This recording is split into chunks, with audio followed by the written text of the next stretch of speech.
एक महिला का पार्लर जाना और पार्लर से ODA4 तक आना,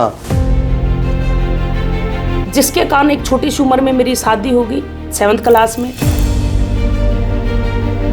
लोग क्या सोचेंगे ये भी हम सोचेंगे तो फिर लोग क्या सोचेंगे। बिल्कुल बिल्कुल।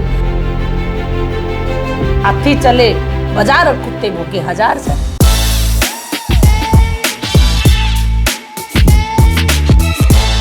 दोस्तों नमस्कार, मैं अजीत सैनी। मेरे channel one last try podcast studio के अंदर मैं आप सभी का हार्दिक अभिनंदन करता हूं, वेलकम करता हूं। दोस्तों, ये जो पॉडकास्ट चैनल मैंने स्टार्ट किया, इसका मेरा एक उद्देश्य है कि हिंदुस्तान की जनता के हर इंसान के पास में मैं एक वो सक्सेस स्टोरी भेजना चाहता हूं, ऐसे उन आदमियों से रूबरू करवाना चाहता हूं जिन्होंने ज़िंदगी में कभी हार नहीं मानी, जिन्होंने अपने नाम का लोहा मनवाया, प्रूफ किया कि एक इंसान चाहे तो असंभव को संभव कर सकता है। इसी के साथ में दोस्तों, आज के मेरे पॉडकास्ट चैनल स्टूडियो पे मैंने एक बहुत ही कामयाब महिला, एक ऐसी नारी शक्ति को इनवाइट किया है जिन्होंने अपनी लाइफ में कभी हार नहीं मानी, जिन्होंने अपनी लाइफ में बहुत सारा स्ट्रगल करके एक पार्लर तक उन्होंने अपने कदम पहुंचाए और पार्लर से दोस्तों वो OD तक गई। एक महिला का पार्लर जाना और पार्लर से ODA4 तक आना तो अपने आप में बहुत बड़ी सफलता है। तो आइए आप सभी के साथ में मैं उनका स्वागत करता हूं, one and only Anita Sindhu ma'am. आपका वेलकम है हमारे पॉडकास्ट चैनल पे, स्टूडियो पे। तो मैम, आपने समय निकाला, उसके लिए बहुत बहुत धन्यवाद। Thank you very much. Thank you so much sir, आपका भी बड़ा धन्यवाद कि आपने मेरे को मौका दिया आपके पॉडकास्ट चैनल पे आने का और अपनी बात रखने का। तो सबसे पहले तो अनीता मैम, एक बार हम जानना चाहेंगे आप कौन हो, कहाँ आपका जन्म हुआ, कैसे आपकी लाइफ की जर्नी रही, आपके कदम पार्लर तक कैसे पहुँचे, और पार्लर से मतलब सीधा ODA4 तक जाना, मतलब गांव की एक महिला, मतलब जिनके सर पे मैक्सिमम हमने गोबर के तसले देखे हैं, जहां एक औरत अपने सपनों का दम घोट देती है, जहाँ एक औरत को लगता है कि नहीं यार बस यही मेरी ज़िंदगी है, जैसे कि कुएं का मेंढक होता है, बस यार ये कुआं ही मेरा मतलब स्वर्ग है, नरक है, वो कभी बाहर निकल नहीं पाता। और ऐसे कुएं से आप OD तक गए हो। आप मैंने आपको थोड़ा स्टडी किया तो आप दुबई तक गए हो, आप कुछ देश विदेश की यात्रा भी आपने की है। तो बड़ा इंटरेस्टिंग रहेगा आज आपसे बात करना, और मैं बड़ा कॉन्फिडेंस से बोल सकता हूं कि ये जो पॉडकास्ट जो भी देखेगा, और ख़ासकर जो नारी शक्ति देख रही होगी, वो नारी शक्ति को बहुत बड़ी प्रेरणा मिलेगी। उनको एक मतलब मैसेज मिलेगा कि यार हिंदुस्तान में एक अनीता कर सकती है तो सभी अनीता कर सकती हैं।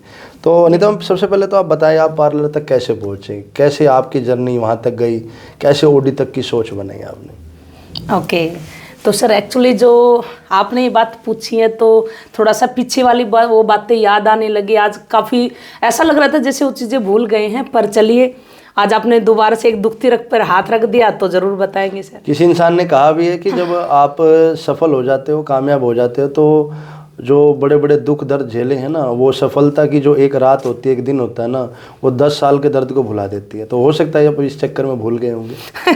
बिल्कुल, ये है सर कि जो बातें हैं वो जब भी याद करते हैं तो वो एक हिम्मत देती हैं। बट ये लगता है कि वो समय था, वो पता नहीं कैसे हिम्मत आई कि वो हमने समय झेला। सर नाम अनीता सिंधु है, और जैसे कि आज बहुत सारे लोग देख रहे होंगे, आज एक टैग लग चुका है स्लीपर्स का, डायमंड का। पर सर वैसे एक नॉर्मल से परिवार में मेरा जन्म हुआ। पापा फौजी थे और एक छोटा सा परिवार था, तो लाइफ में सपने बहुत थे कि हाँ हम भी ऊंची उड़ान भरेंगे, हमारे भी पंख होंगे, हम भी खुलकर अपनी लाइफ को जिएंगे। मगर ऐसा नहीं हुआ, छोटी सी उम्र में ही पंख काट दिए गए। लाइफ में बहुत कुछ करना चाह रहे थे मगर वो कुछ भी नहीं हुआ, और एक सामाजिक रीति रिवाजों के कारण या फिर कुछ पारिवारिक समस्याएं रही होंगी, जिसके कारण एक छोटी सी उम्र में मेरी शादी हो गई 7th क्लास में। उसके बाद क्लास में मतलब आपकी शादी हो गई? बिल्कुल सर, हम 4 भाई बहन, और जिसमें मैं 3 बहनों में सबसे छोटी थी, और 7th क्लास में थी तब मेरी शादी हो गई। और जो एक लेडीज सपना देखती है ना कि हाँ मेरा सपनों का राजकुमार आएगा, अगर मैं रियली बताऊँ तो मेरे को शादी का वर्ड नहीं पता था। 7th क्लास में तो मैच्योरिटी भी नहीं होती। हाँ बिल्कुल बिल्कुल सर, ऐसा ही था कुछ। और जब मैं 3 साल के बाद वही सामाजिक, एक तो शादी हुई, सेकंड जब मैं 10th क्लास में आई तो उस टाइम पर बोला कि अभी इसी टाइम पर इसको ससुराल भेजा जा सकता है। तो 10th क्लास कंप्लीट नहीं हुई थी, आज भी याद है 28 दिसंबर को, तब जब मेरे को ससुराल भेजा गया तो मेरे को लग रहा था कि अभी चलो, मेरे बहुत सारे सपने थे जो मैंने मायके में देखे वो पूरे नहीं हुए, हाँ ससुराल में मेरे वो सारे सपने पूरे होंगे। मगर कुछ ही दिनों के अंदर वो सारी चीज़ें मेरे को फील हुआ कि जो चीज़ वहाँ थी यहाँ पर तो और भी ज़्यादा खतरनाक मेरे सामने आई चीज़ें। काफ़ी बड़ा परिवार था, काफ़ी जो है संघर्ष यहाँ पर और भी ज़्यादा देखने को मिल रहा था, करना पड़ेगा, और भी ज़्यादा गरीबी थी। तो मैंने सोचा कि चलो पढ़ाई करते हैं, एक नॉर्मल छोटी मेच्योरिटी तो थी नहीं, 10th क्लास में थे, तो मैंने पढ़ाई करना स्टार्ट किया। पास के ही गांव में मैंने पढ़ाई किया, 2 साल कंप्लीट किए। वहाँ पर मेरी टीचर थी सर एक, जिसने मेरे को कहा कि अनीता देख, तू एवरेज पर्सन है, मतलब पढ़ाई में तू ज़्यादा अव्वल नहीं है, इस वजह से तू अपनी कोई भी छोटा मोटा काम ढूंढ ले, पढ़ाई को तू साइड कर। तो सर उस टाइम पर मैंने जो है अपनी सलाह ली मेरे किसी रिलेटिव से कि मेरे को क्या करना चाहिए। उन्होंने मेरे को कहा कि अनीता तू सिलाई कर। तो मैंने सर उस टाइम पर जो है, उन घर में दहेज से मशीन आई जाती है अपने हरियाणा में, तो उस दहेज से एक सिलाई मशीन आई हुई थी, उस सिलाई मशीन से मैंने सिलाई करना स्टार्ट किया। रोहतक में ही मैंने अपना फैशन डिजाइनिंग का कोर्स किया, सिलाई किया। ठीक है, शुरू में सर ये 2008 की बात है, 7-8 की, तो 50 रुपये मेरे को मिले। तो मेरे को उस समय के 50 रुपये बहुत ज़्यादा मतलब बड़े लगे कि मैंने एक सूट सिला, 50 रुपये आए। तो वो 50 रुपये कुछ ही दिन में मेरे ऊपर बहुत भारी पड़े, क्योंकि वो लालच बढ़ता गया। मैंने 4-4, 5-5 सूट निकालने पड़े। फिर कुछ दिनों मेरे को समझ में आया, नहीं ये गलत है, ये तेरी लाइफ में नहीं तेरे को सक्सेस दे पाएगा। फिर ज़्यादा समझ थी नहीं, वही जैसे आसपास के लोग हमारे को जो ना डायरेक्शन देते हैं, बताते हैं ऐसा कर। उस समय फिर सर मेरे को किसी ने फिर सलाह दी। अपने समाज में सलाहकार होते ही हैं सर, और सलाह किसकी देते हैं, नॉर्मल एवरेज। उस समय पर फिर मेरे को सलाह दी पार्लर की। मैंने पार्लर स्टार्ट किया किसी से, वो समय आज भी याद आता है। तो मैं ये देखती हूँ सर 10,000 रुपये भी नहीं थे मेरे पास पार्लर स्टार्ट करने के लिए। मेरे पड़ोस से मैंने 10,000 रुपये लिए, मैंने पार्लर स्टार्ट किया। और 3 साल तक स्टार्टिंग में मेरे पार्लर पे मतलब कुछ ज़्यादा ग्रोथ नहीं थी, थोड़ी बहुत। और 3 साल के बाद चला, वहाँ पर भी मेरे को ये हो गया ठीक ठाक लाइफ चल रही है। और डायरेक्ट सेलिंग बिजनेस को तो मैं बताऊं सर, रियली में मैं नहीं करना चाह रही थी, क्योंकि पहले 1-2 बार ऐसा हुआ, सुना घर परिवार में किसी ने 1-2 ऐसा कंपनी किया और उन्होंने हमारे को सलाह दी कि नहीं ये बिजनेस अच्छे नहीं होते हैं। मतलब एक्चुअली में डायरेक्ट सेलिंग के कुछ फेलियर पर्सन आपके परिवार में ऑलरेडी थे, रियली थे सर। ठीक है। और उन्होंने जो है मेरे को ये सलाह दी कि आप इन पंगों में मत फंस जाना। ठीक है। तो मैंने भी सोचा कि हाँ बिल्कुल, हम समझदार हैं, हम थोड़ी ना फंसेंगे। सर सन 2007 की बात है, 2017 की सर। 2017 में जो है मेरे को पहली बार डायरेक्ट सेलिंग को देखने का मौका मिला एक अपलाइन के माध्यम से। उन्होंने मेरे को इस बिजनेस के बारे में बताया, तो मेरे को बिजनेस समझ में नहीं आया सर। मिडिल क्लास, हमने कहाँ बिजनेस देखे थे सर। हमने तो खेती देखी सर, हमने खेत में सर खेती की हुई है, हमने सर भैंस पाली, गोबर डाला सर, उसके बाद में सिलाई करी सर, घर का काम, झाड़ू पोछा, बच्चे पालना, ये काम था सर। कहाँ के बिजनेस जानते नहीं थे। तो उन्होंने मेरे को बिजनेस बताया, बिजनेस समझ में नहीं, हाँ प्रोडक्ट समझ में आ गया मेरे को। क्योंकि दुकानदार थी, प्रोडक्ट ऑलरेडी यूज कर रही थी मैं, 2 दुकान में सेल आउट भी कर रही थी। वहाँ पर 1-2 आइटम मेरे को समझ में आया, तो मैंने सोचा चलो यूज करके देखते हैं। मैंने वहाँ से प्रोडक्ट यूज किया, रियली में अमेजिंग रिजल्ट निकल के आई। और उस रिजल्ट से मैं इंप्रेस हुई, क्योंकि बेचने वाले तो सर पता नहीं क्या क्या बेचते हैं, और हमने तो पार्लर में बहुत कुछ चीज़ें बेची, आज सारी तो नहीं खोलूँगी यहाँ पर। और तो एक चीज़ खाए तो मुल्तानी मिट्टी से भी हमने रिजल्ट निकाले, पर हमने देखा ओरिजिनल चीज़ें भी बिकती हैं। क्या बात है। तो यहाँ पर मैंने ओरिजिनल चीज़ें देखी, और फिर जो है एक दिन उन्होंने मेरे को बताया कि यहाँ पर कितना बड़ा काम हो सकता है।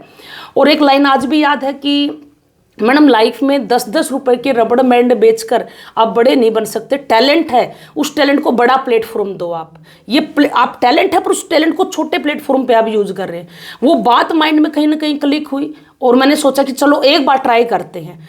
और लाइफ में पहली बार मैंने AWPL के अंदर 70 करोड़ का प्लान देखा। और मैं एक बात रियली मैं आपके चैनल पे जरूर कहना चाहूँगी सर, मेरे को ऐसा लग रहा है AWPL का प्लान मेरे लिए ही बना है।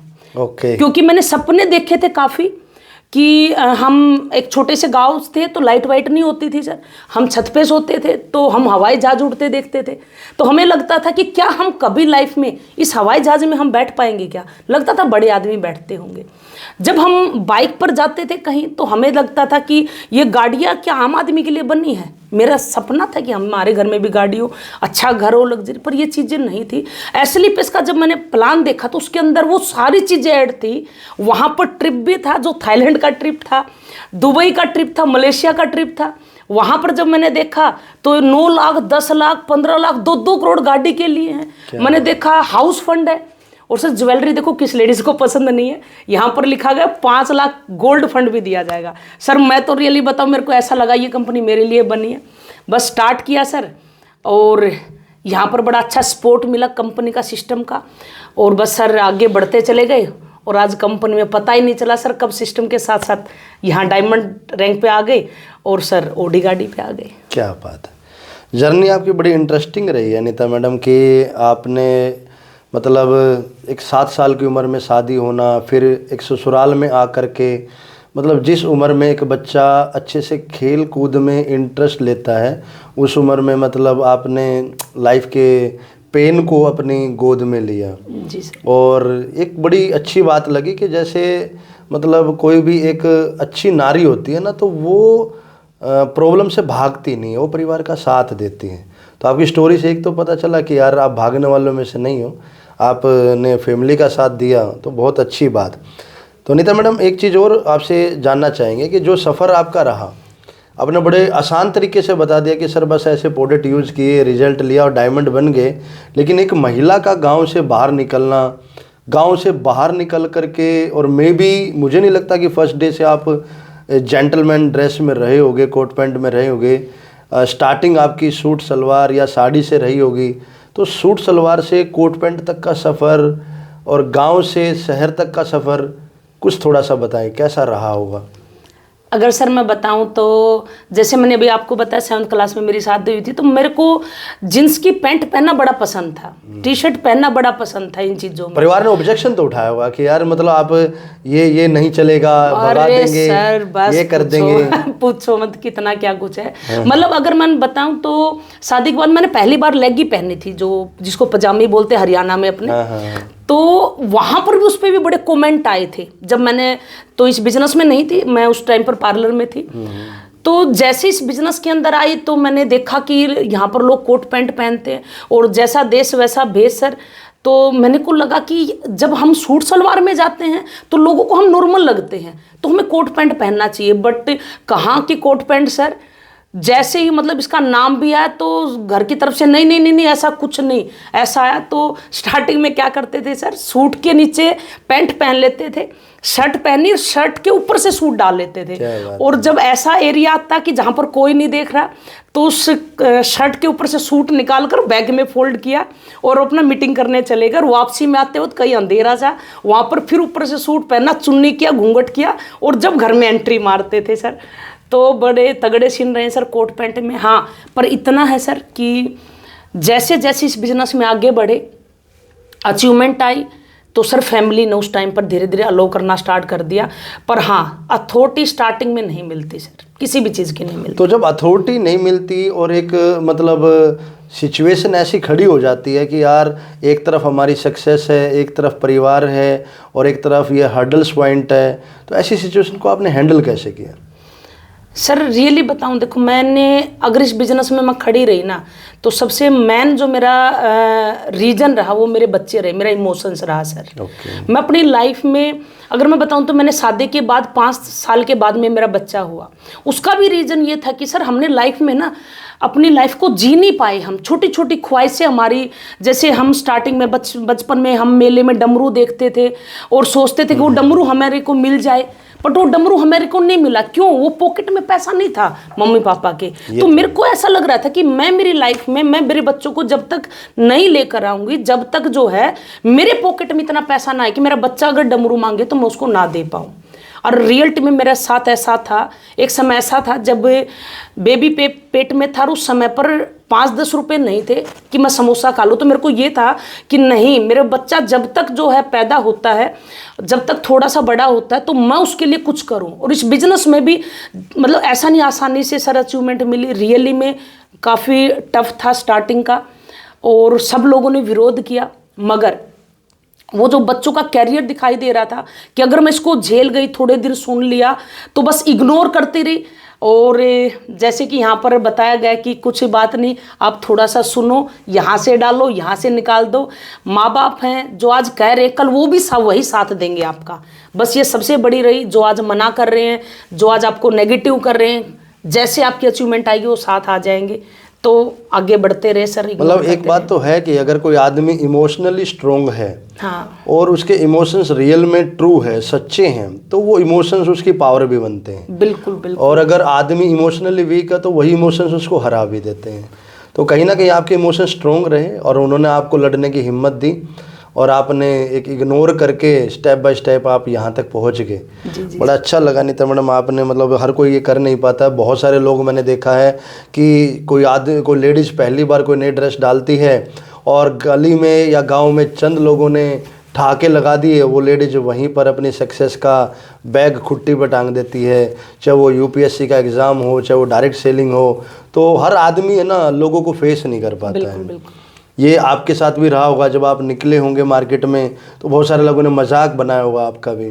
बहुत तगड़े वाला मजाक बना था सर, और उन्हीं लोगों ने मजाक बना था जिनको हमें लग रहा था ये सबसे ज़्यादा सपोर्ट करेंगे।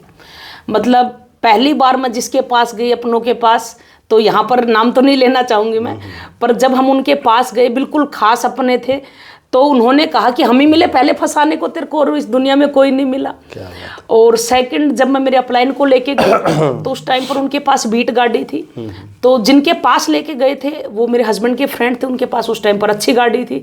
तो उन्होंने कहा कि जो ये गाड़ियाँ दिखा रहे, सपने दिखा रहे, 2-2 करोड़ की गाड़ी, खुद तो छोटी छोटी गाड़ियाँ लेकर घूम रहे, ऐसा कुछ नहीं होना, गाड़ियाँ नहीं आनी। मतलब उन लोगों ने ही सबसे ज़्यादा कमेंट पास किए, और लोग कहते थे कि ये चल पड़े अभी डाठा मार के, हमारे हरियाणा में होता है सर, घूंघट निकाल कर डाठा मार कर बैग टंगा कर लोगों को लूटने के लिए। तो ऐसे ऐसे कमेंट आते थे। और क्या कहें सर, देखो जब लेडीज़ बाहर निकलती है ना, तो इस सबसे बड़ा हर्डल पॉइंट ये है कि उसके करैक्टर तक बात आती है। सबसे ज़्यादा यहाँ पर जो है ना, बहुत सारी, मतलब मैं बताऊँ तो मेरी बहनें कमज़ोर नहीं है सर, यहाँ तक मैं नहीं, बहुत सारी पहुँच सकती है, मगर जब ये कमेंट आते हैं ना उनके ऊपर, बहुत सारी उस समाज के किए हुए उन कमेंटों को अपने ऊपर ले जाती हैं, और वो सोचते हैं अगर मैं ये बंद कर दूँ वहीं पर बस वहीं पर हार मान जाते हैं। वही हार मान जाते हैं सर। बिल्कुल। अच्छा अनीता मैडम, एक जैसे कि आपने भी 1-2 बार ये वर्ड यूज़ किया है बार बार, और कहीं ना कहीं मैंने भी जो यूट्यूब पे, गूगल पे स्टडी किया है, तो जो नेटवर्क मार्केटिंग आप करते हो मैडम, इनकी छवि मतलब जो है ना सोशल मीडिया पे थोड़ी डाउन है। जैसे कि अभी आपने बोला लूटने चल पड़े हैं, फंसाने चल पड़े हैं, और मीम्स ज़्यादा बनते हैं डायरेक्ट सेलिंग को लेकर के। तो आपका क्या लगता है कि अभी लेटेस्ट जो है डायरेक्ट सेलिंग का नज़रिया लोगों के प्रति, लोगों के नज़र में चेंज हुआ है? पहले मीम ज़्यादा बनते थे, अभी क्या सीन है? या फिर डायरेक्ट सेलिंग के अंदर कोई आदमी करियर लगा सकता, नहीं लगा सकता है?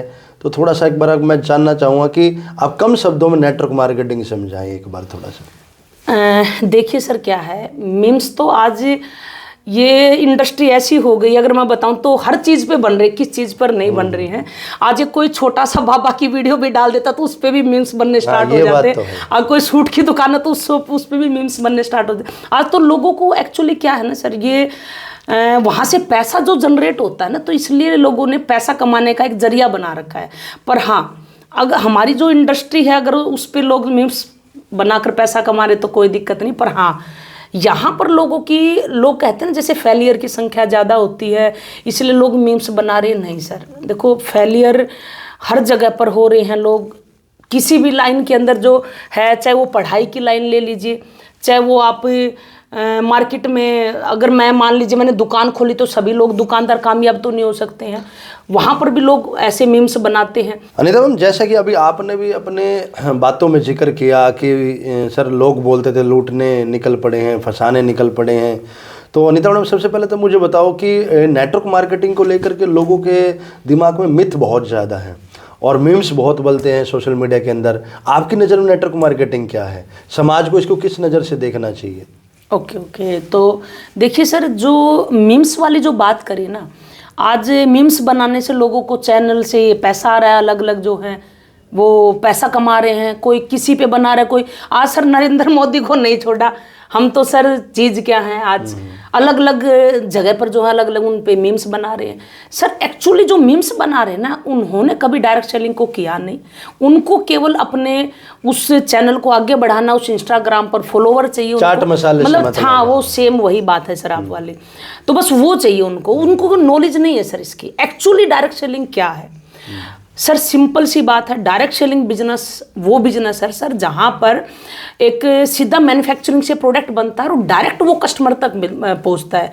जो बीच वाले जो लोग थे, जैसे होलसेलर हैं सर, रिटेलर हैं, सेल्समैन या एडवर्टाइजमेंट जो विज्ञापन वगैरह होते हैं, यहाँ पर उन चीज़ों को साइड करके डायरेक्ट वो बीच वाला जो प्रॉफिट था वो एक कस्टमर को देता है, क्योंकि सारा काम यहाँ पर कस्टमर करता है सर। मतलब जो अपना डायरेक्ट सेलर होता है ना, सारा काम वो कर रहा है। यहाँ पर प्रोडक्ट्स को लेके आना है, उसके बारे में नॉलेज लेकर उसके बारे में मार्केट में बताना है, अपना प्रोडक्ट क्या काम करेगा, कस्टमर तक प्रोडक्ट को अवेलेबल करवाना है। तो डायरेक्ट सेलर सारा काम कर रहा है, तो फिर उसको कुछ मिलता है? बिल्कुल मिलता है सर, प्रॉफिट मिलता है। वो अलग अलग कंपनियां जो हैं वो अलग अलग प्रॉफिट दे रही हैं।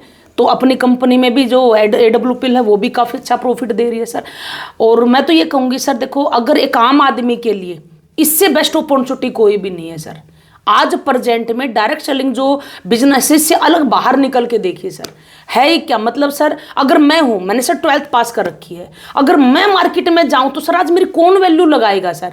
अगर मैं बताऊं तो मैंने एक बार ट्राई किया था, मैं एक स्कूल में गई थी, उन्होंने सर मेरे को बोला कि आप 10,000 रुपये तो सर आपको दे देंगे सर। मतलब 5-10 हज़ार रुपये सर एक 12th क्लास को और एक बच्चों को संभालने के लिए दे। मतलब अगर देखा जाए तो उसका सर उसकी पोटी साफ करने के लिए, नाक साफ करने के लिए दिया जा रहा है, ठीक है। 10,000 रुपये सर वैल्यू लगाई जा रही है। और सर आज मतलब पहले वो सर मेरे को देखेंगे, अगर ऐसे स्कूल में नहीं रखेंगे, सारी चीज़ें मेरे को देखेंगे कि मैं ड्रेस कोड कैसा डालती हूँ, मेरे को मैं बातें कैसे कर रही हूँ, ठीक है, स्कूल के वैल्यू का सवाल है। ऐसे मतलब कहीं पर भी चले जाए तो एक इंसान के ऊपर पूरा ऊपर से लेकर नीचे तक मतलब उसकी पूरी वैल्यू लगाई जाती है। मगर सर यहाँ पर एक इंसान का कुछ भी नहीं देखा जाता कि कैसा रंग है, कैसा रूप है, कैसी हाइट है, कितनी एजुकेशन है, वो मार्केट में बोलना जानता है, हिंदी इंग्लिश कुछ भी नहीं देखा जाता।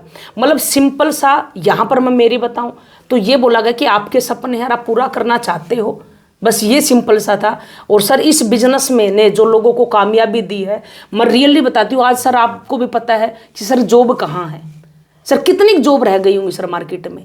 आज बच्चे जो हैं, मैं आज देख रही हूँ सर, BTech MTech बच्चे जो हैं वो घूम रहे हैं मार्केट में 15-15 20-20 हज़ार की नौकरियों के लिए। आज छोटी सी वैकेंसी निकलती, 15,000 रुपए के लिए भी सिफारिश ढूंढनी पड़ती है, बिल्कुल लाखों रुपए की। कई तो ऐसे सर देखते हूँ मैं, गवर्नमेंट नौकरी पे 10-10 लाख रुपए की घूस देने के लिए तैयार हैं। कहीं किसी की सिफारिश लगा रहे, कभी किसी की लगा रहे हैं। और डायरेक्ट सेलिंग इंडस्ट्री के अंदर वही बच्चा जो वहां पर चंद 20-30 हज़ार रुपए के लिए लाइनों में खड़ा हो रहा है, सुबह कच्चा बनियान पहनकर रोड पे भाग रहा है, यहाँ पर अपना सिंपल भाषा में, अपनी भाषा में इस इंडस्ट्री में बात करके, अगर वो हरियाणा से तो हरियाणवी भाषा में बात कर सकता है, पंजाबी तो पंजाबी भाषा में बात कर सकता है, उत्तर बिहार तो वहां पर सिंपल भाषा में बात करके। कहने का मतलब ये है कि नेटवर्क मार्केटिंग में कोई खास क्राइटेरिया नहीं है, कोई टर्म एंड कंडीशन नहीं है। बिल्कुल किसी भी धर्म जाति का आदमी इस इंडस्ट्री में अपना करियर लगा सकता है। लेकिन जहाँ तक मैंने आंकड़े चेक किए हैं अनीता मैम, डायरेक्ट सेलिंग को लेकर के हमारा सोशल मीडिया भी बताता है, हमारा आसपास का समाज भी बताता है, तो डायरेक्ट सेलिंग में ना फेलियर की संख्या थोड़ी सी ज़्यादा है। तो ऐसी कंडीशन में एक आम आदमी के लिए सही कंपनी को चूज करना, क्योंकि मेरा मानना है कि अगर कंपनी गलत हो गई, प्लेटफॉर्म गलत हो गया, तो वो आदमी कितना भी टैलेंटेड हो, कितना मेहनती हो, तो उसको वो रिजल्ट तो नहीं मिलेगा जो रिजल्ट उसको मिलना चाहिए। तो आपके नज़रिए में एक आम आदमी को नेटवर्क मार्केटिंग में एक अच्छी कंपनी ज्वाइन करने के लिए किन बातों का ध्यान रखना चाहिए? कैसे पता चलेगा कि ये सही कंपनी है, ये गलत कंपनी है? सर देखिए, वैसे तो मैं मार्केट में मानती हूँ जो भी कंपनियां चल रही हैं, मार्केट के प्रोडक्ट से तो बेस्ट प्रोडक्ट बना रही। प्रोडक्ट कैरियर अगर लगाना चाहिए तो सर देखो, प्रोडक्ट बेस्ड इंडस्ट्री है। इंडस्ट्री तो बहुत सारी आई, पर जो बदनाम ये इंडस्ट्री हुई ना, तो सर कोई भी मार्केट में कंपनी आती है और वो पैसा फेंकती है, कोई डबल करने का ऑफर देती है, कोई कैसा ऑफर देती है, कोई कुछ दे रही है, तो वो लालच है सर। अगर मैं डायरेक्ट सेलिंग की बात करूँ तो वो एक्चुअली प्रोडक्ट बेस्ड इंडस्ट्री होती है, और प्रोडक्ट बेस में भी बहुत सारी कंपनियां सर। तो अगर मैं बात करूँ मेरे नज़रिए से तो सर डायरेक्ट सेलिंग बिजनेस के अंदर जो देखना चाहिए सबसे बेस्ट है सर प्रोडक्ट के आज मार्केट में रिजल्ट क्या है सर। सेकंड, अब प्रोडक्ट के रिजल्ट तो सर बहुत सारी कंपनी दे देती है, पर एक लीडर जो खड़ा रहता है वो पे आउट पर भी रहता है सर, कि आप कंपनी आपको क्या पे आउट दे रही है, कि क्या मेहनत का आपको रियल जो है मेहनताना मिल रहा है क्या। उसके बाद जो है आपकी एजुकेशन सिस्टम कितना स्ट्रोंग है, कि आप जो कंपनी ने में आप आए हो, क्या वो आपको एजुकेट कर रही है या केवल आपका जो है ना बेनिफिट उठा रही है वो आपका।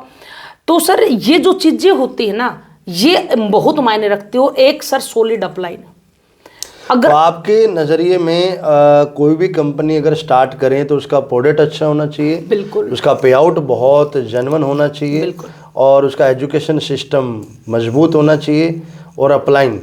अच्छा, ये अपलाइन कौन होता है, अपलाइन क्या है? सर देखो इस इंडस्ट्री में सारा रोल अपलाइन का रहता है सर।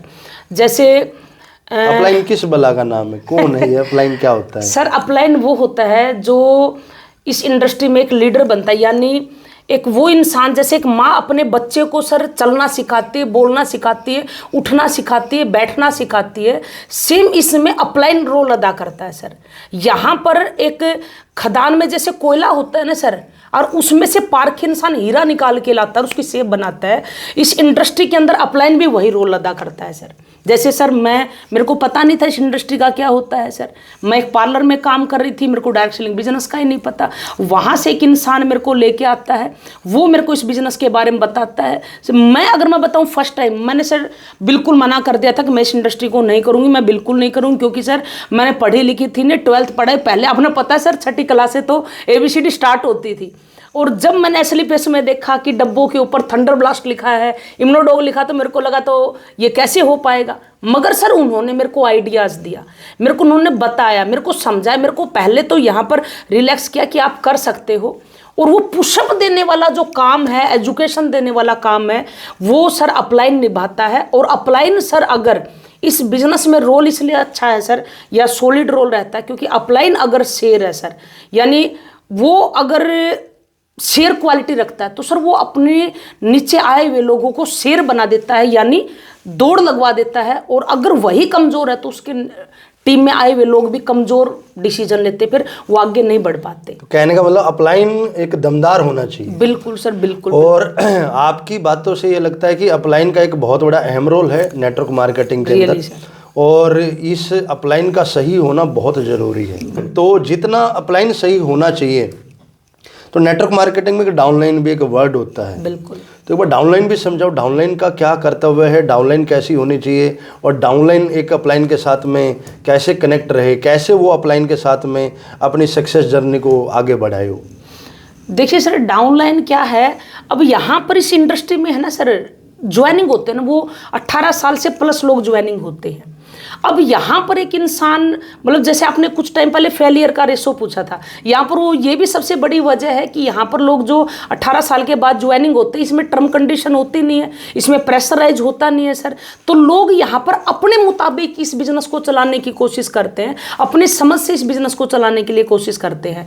मगर सर इस बिजनेस में कामयाब वही हो पाएगा, वही डाउनलाइन बेस्ट, मतलब कल को लीडर बन पाएगी सर, जो एक अच्छी फॉलोअर बनेगी, मतलब अपने अपलाइन के साथ में जितना ज़्यादा अटैच रहेगा, जो हमें जहाँ तक हमें किताबों में पढ़ाया गया है कि जो जितना अच्छा स्टूडेंट होगा, हाँ, वो भविष्य में उतना अच्छा टीचर बन पाएगा। बिल्कुल। तो बिल्कुल। इसका मतलब कि जो आपके इस बिजनेस में जितनी अच्छी डाउनलाइन होगी, वो भविष्य में उतना अच्छा अपलाइन बनेगी सर। तो उसको अपलाइन को एक तरह से फॉलो करना पड़ता है सर। जो भी लोग आपकी इस नेटवर्क मार्केटिंग इंडस्ट्री को ज्वाइन करते हैं, तो जिस पैरामीटर के आधार पर आपने बताया कि कंपनी को चूज करना चाहिए, तो उसके बाद उनको नेटवर्क मार्केटिंग को एज ए कैरियर लेना चाहिए या टाइम पास लेना चाहिए? नहीं सर, बिल्कुल टाइम पास नहीं। टाइम पास ले तो वो इंसान इस इंडस्ट्री को छोड़ ही जाए, क्योंकि बहुत सारे लोग यहाँ पर जरूरत पूरी करने या टाइम पास करने के लिए आते, चलो एक बार करके देख लेते हैं सर, वो लोग बिल्कुल इस इंडस्ट्री के अंदर कामयाब नहीं होते। हाँ, मैं इतना जरूर कह सकती हूँ कि हाँ, एक बार आप पार्ट टाइम के अंदर इसके अंदर कुछ दिन काम करके देखिए, अपने आप प्रोफेशन के अंदर जो काम करे उसको करो, कुछ दिन आप इसको करो, कुछ दिनों के अंदर आपको जो रिजल्ट आएंगे, वो रिजल्ट ही आपको इतना इम्प्रेस कर देंगे कि आपको खुद व खुद इसके अंदर आगे बढ़ने का जो है वो मन करेगा कि हाँ, मेरे को इस इंडस्ट्री को करना चाहिए। मतलब आप ये कहना चाहते हो कि अगर उस आदमी को लाखों करोड़ों के अचीवमेंट पे जाना है तो उसको टाइम पास नहीं, एक कैरियर कैरियर के लेकर जाना है। नजरिए से उसको इस इंडस्ट्री को देखना पड़ेगा। क्योंकि सर जितना बड़ा ड्रीम होगा ना सर, उतने बड़े तो एफर्ट लगेंगे ना। अगर उसका ड्रीम ही नहीं तो एफर्ट कहाँ से लगेंगे। अच्छा, जो ये नेटवर्क मार्केटिंग कंपनी होती है अनीता मैम, प्रोडक्ट बेस आपने बताया, तो इनका जो बेस होता है वो मेन प्रोडक्ट होता है। हाँ जी, हाँ जी। तो प्रोडक्ट के मैंने भी सोशल मीडिया पे बहुत सारे जो है मैंने स्टडी किया, रिजल्ट बहुत अच्छे आते हैं, लेकिन कहीं ना कहीं प्रोडक्ट की कॉस्ट थोड़ी सी अप रखी जाती है। ऐसा क्यों? मार्केट में ऑब्जेक्शन ही बहुत है, प्रोडक्ट अच्छा है लेकिन महंगा है, अच्छा है महंगा है। और AWPL का तो जहाँ तक मैंने खुद स्टडी किया थोड़ा सा कॉस्ट उसकी अप है। सर अगर मैं रियली बताऊं, चलिए मैं आपसे भी बात करना चाहेंगे। आप हरियाणा से हैं, मैं भी हरियाणा से हूं सर। तो अपने यहाँ पर जो है आज भैंस का दूध चल रहा है सर, है 80-90 रुपए किलो। तो सर मार्केट में थैलियाँ भी आती हैं सर, बिल्कुल। क्या प्योर मिलती है सर? वो हमारे यहाँ पर घी भी मिलता है सर, 1200, 1300, 1500 मिल रहा है। मार्केट में सर जाओगे 200 रुपए किलो भी मिलता है सर। यस या नो? आज एजुकेशन भी चल रहा है, कई स्कूल ऐसे हैं जिनकी फीस हाई है, कुछ ऐसे हैं सर जो 200, 400, 500 रुपए की फीस में पढ़ा देते हैं। सर बात होती है कि रिजल्ट के ऊपर डिपेंड, कि आप मार्केट में रिजल्ट क्या दे रहे हो। और अगर मैं बात रखूँ इसके ऊपर सर, प्रोडक्ट की कॉस्ट नहीं सर, क्वालिटी मैटर करती है। सबसे मोस्ट इंपॉर्टेंट है प्रोडक्ट के अंदर क्वालिटी क्या डाली है। सर प्रोडक्ट तो ऐसे बिकेगा, मैं छोटा सा आपको बताना चाहूँगी। आपने जो क्वेश्चन किया इसी के अंदर सर, अपना जो है बहुत सारे प्रोडक्ट है मार्केट के अंदर, एक बार उसके रिजल्ट पे जाइएगा। आपने देखा जैसे रिजल्ट तो आपने बताया कि है, पर आप उसको रिजल्ट को जब आप देखेंगे तो आपको खुद ये फील होएगा, जहां पर सर लोग ऑपरेशन करवा रहे हैं 2-2, 3-3 लाख रुपए लगा रहे हैं सर, यहां पर अपना प्रोडक्ट लेते हैं सर, कितने का कहाँ महंगा हो जाता है। चलो मैं मान लेती हूँ 3000 रुपए का, 4000 रुपए का है। अगर 4000 रुपए महीना भी प्रोडक्ट ले रहे हैं सर, तो 3 महीने 4 महीने खाने के बाद उनके हार्ट ब्लॉकेज, वो जो है कोलेस्ट्रॉल पिघल जाता है सर। जो कहने वाला 2.5-3 लाख रुपए उनके सर्जरी में लगने थे, बिल्कुल बिल्कुल वो 10-12 हजार रुपए में मैं मेरी बहनों को देखती हूँ सर, जब वो आते हैं कई बार उनके हेल्थ जो इश्यूज होते हैं या फिर प्रेगनेंसी का इशू होता है, इतने तो रिपोर्ट लेकर आते हैं सर, लाखों रुपए तो रिपोर्ट पे डाल दिए उन्होंने। और हमारे यहाँ पर लेते सर 10-12 हजार रुपए में उनके वो दिक्कत ठीक हो जाते हैं सर। सर यहाँ पर अगर मैं बातचीत करूं, रियलिटी में बताऊं तो हमाम सबसे सस्ते हैं मार्केट में।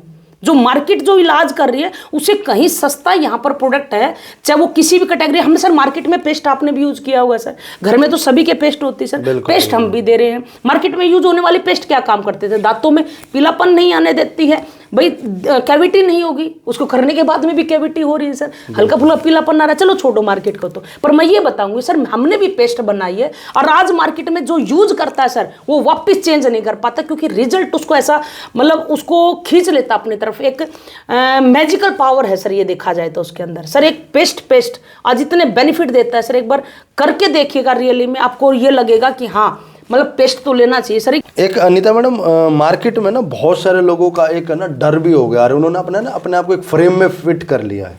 और ख़ासकर चाहे वो नेटवर्क मार्केटिंग करना हो या फिर किसी लेडीज़ के लिए घर से बाहर निकल करके कोई एग्ज़ाम देने जाना हो या कोई नया स्टार्टअप करना हो, क्या कहेंगे लोग, ये है सबसे बड़ा रोग।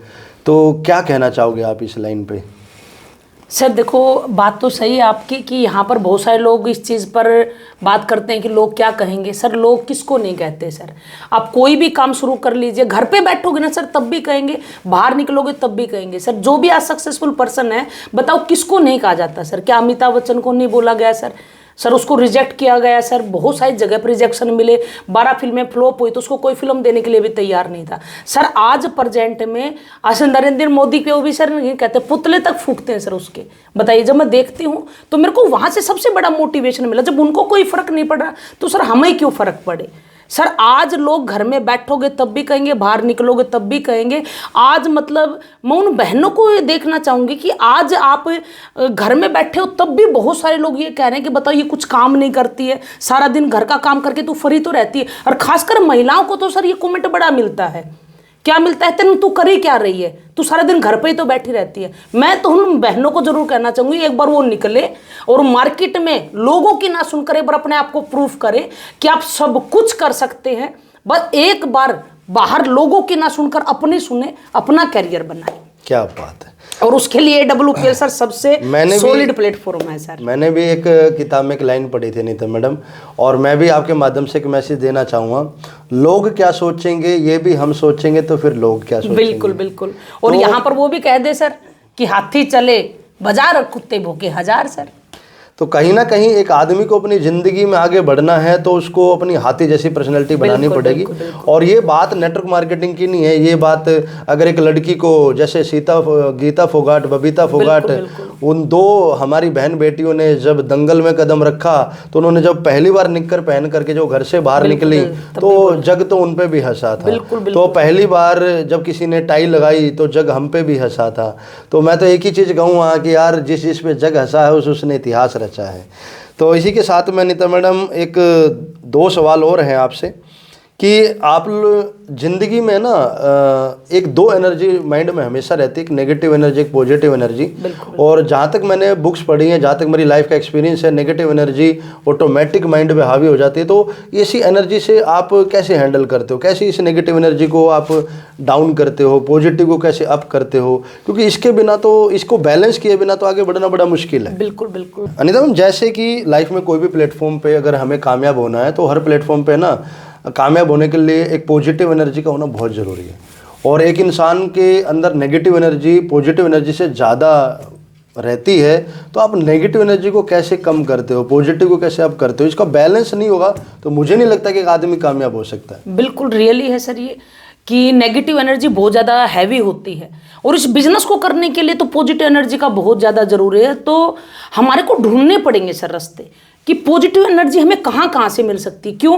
क्योंकि जब हम बिजनेस स्टार्ट करते हैं तो हमारे घर में भी नेगेटिव एनर्जी होती है, बाहर भी हमारे को ज़्यादा नेगेटिव फेस करना पड़ता है। तो पॉजिटिव एनर्जी मिलती है सर सबसे ज़्यादा अपलाइन के पास में। फिर जो भी अपलाइन के थ्रू बनाया हुआ सिस्टम है, कंपनी के द्वारा बनाया हुआ सिस्टम है, चाहे वो 10 कदम ट्रेनिंग है, चाहे वो SOS ट्रेनिंग है, चाहे वो नॉर्मल ट्रेनिंग है, मतलब जितना ज़्यादा आप सिस्टम से अटैच रहोगे उतना ज़्यादा आप पॉजिटिव रहोगे। आपको चाहे सुबह उठो तो आप पॉजिटिव ऑडियो सुनो, वीडियो सुनो।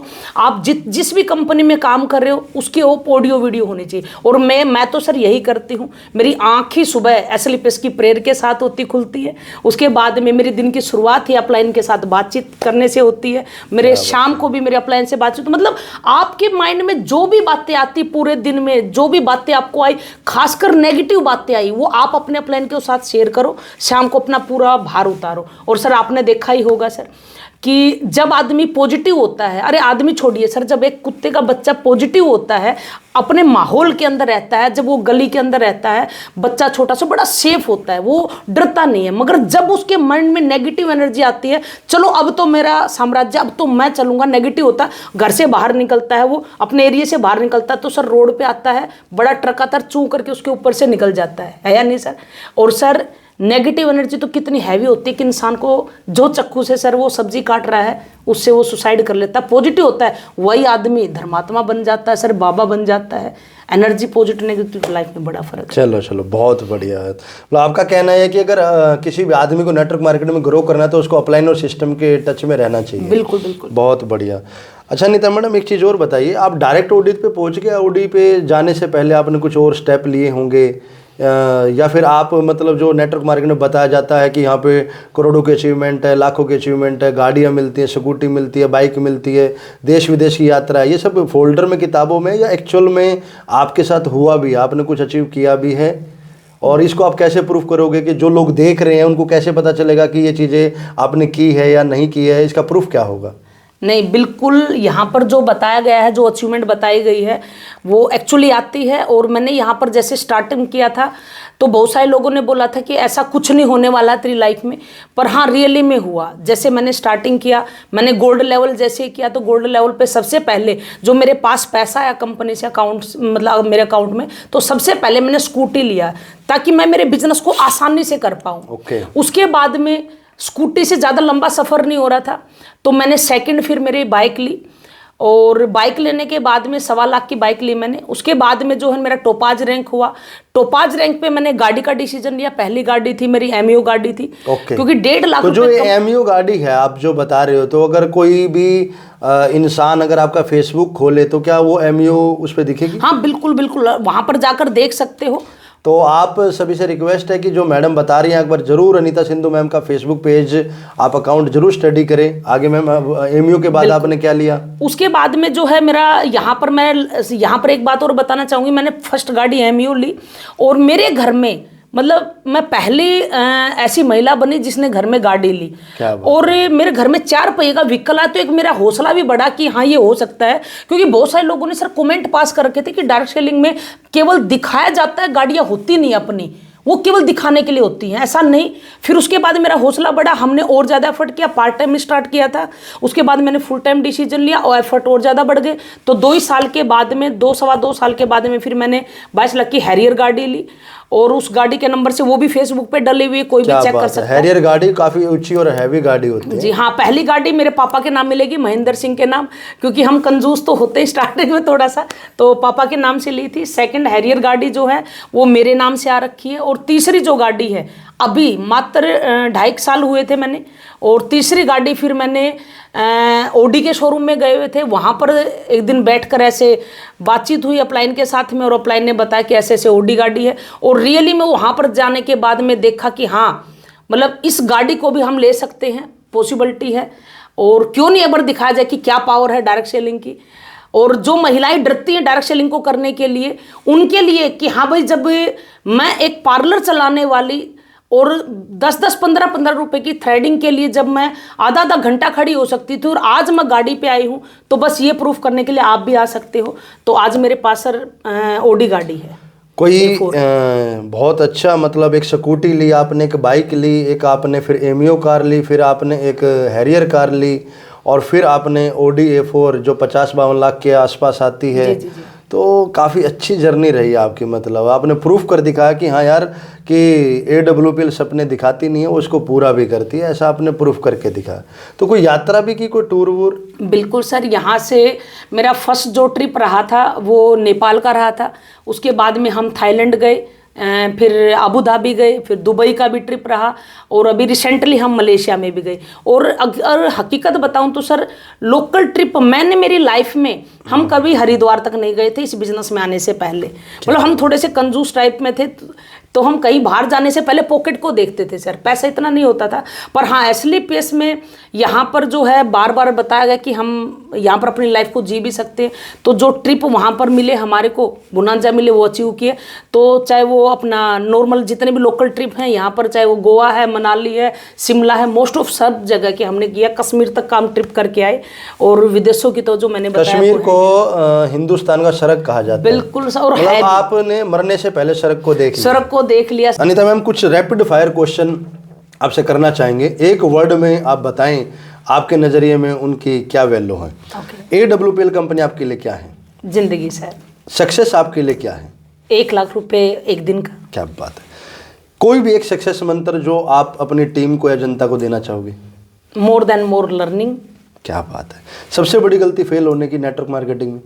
जो ईगो आ जाती सर, ईगो। नेटवर्क बनता कैसे है? सर टीम बनती है नेटवर्क बन जाता है सर। इनकम कब बढ़ती है? टीम बढ़ती तो इनकम बढ़ जाती है। क्या बात। फेलियर क्या है? सिस्टम से जितना दूर होंगे तो फेलियर। लीडर कौन होता है? जो जिम्मेवारी लेता है। अपलाइन आपके लिए क्या है? Life line sir. ग्रोथ कैसे बढ़ती है? सिस्टम और टीम मल्टीप्लाई होने से। क्या बात है। मज़ा आ गया अनीता मैम आपसे बात करके और आपसे रूबरू होकर के, आपकी सक्सेस जर्नी को मुझे भी जान करके मैं भी बहुत बड़ा एक्साइटेड हुआ हूँ। और मैं 101% ये भरोसा दिला सकता हूं कि जितने भी लोग इस पॉडकास्ट इंटरव्यू को सुनेंगे और जितना गहराई से देखेंगे, तो आपको अनीता मैम के माध्यम से ये जानने का एक मौका मिला है, ये समझने का मौका मिला है कि कैसे एक नारी शक्ति की बहुत कम उम्र में शादी हो जाना, बहुत कम उम्र से जिम्मेदारी कंधे पे उठाना, पार्लर पे जाना, पार्लर से स्कूटी, बाइक और 2 गाड़ी 3 गाड़ी तक का सफ़र, देश विदेश की यात्रा। मैं इतना ही आपसे कहना चाहूँगा दोस्तों, वन लास्ट ट्राई, एक अंतिम कोशिश आपकी ज़िंदगी बदल सकती है। अगर हिंदुस्तान के छोटे से गाँव की एक महिला अनीता सिंधु मैम अगर अपने आप को प्रूफ कर सकती है, मार्केट में अपनी पहचान बना सकती है और अपने नाम का लोहा बनवा सकती है, तो दोस्तों आप भी कर सकते हो। अगर आपको हमारे पॉडकास्ट चैनल का ये इंट्रो अच्छा लगा हो, ये सक्सेस स्टोरी अच्छी लगी हो, प्लीज़ सब्सक्राइब कीजिएगा, फॉलो कीजिएगा, शेयर कीजिएगा ऐसी बहुत सारी सक्सेस स्टोरी मैं बैक टू बैक आपके बीच में लेके आता रहूँगा। तब तक के लिए जय हिंद, वंदे मातरम।